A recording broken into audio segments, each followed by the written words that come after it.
Des champs de coquelicots à perte de vue. Un plaisir des yeux dont Élise Leblanc profite comme cadre de travail. Auto-entrepreneur, elle fait la cueillette de cette plante sauvage pour confectionner des tisanes et des gelées. Ce sont les pétales qui l'intéressent.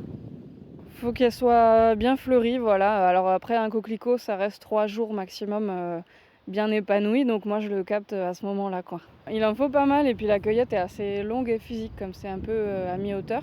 Il faut savoir que le coquelicot, il sèche, à 90 de son poids.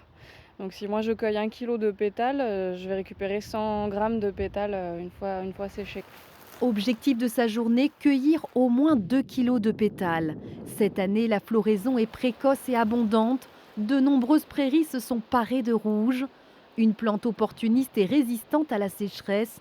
Les rares pluies fines ont créé des conditions idéales pour les coquelicots. Le coquelicot, c'est une plante de la famille des Papaveracées, la famille du pavot, et c'est une plante qui est une compagne de l'homme et en particulier de l'agriculture, parce que ses graines sont très très fines et elles se mélangent aux semences, en particulier des céréales. Et on a trouvé des graines de coquelicot depuis l'Antiquité, chez les Égyptiens notamment. Et le coquelicot a des propriétés sédatives, calmantes, et aussi au niveau de la toux, pour reposer la toux, quoi.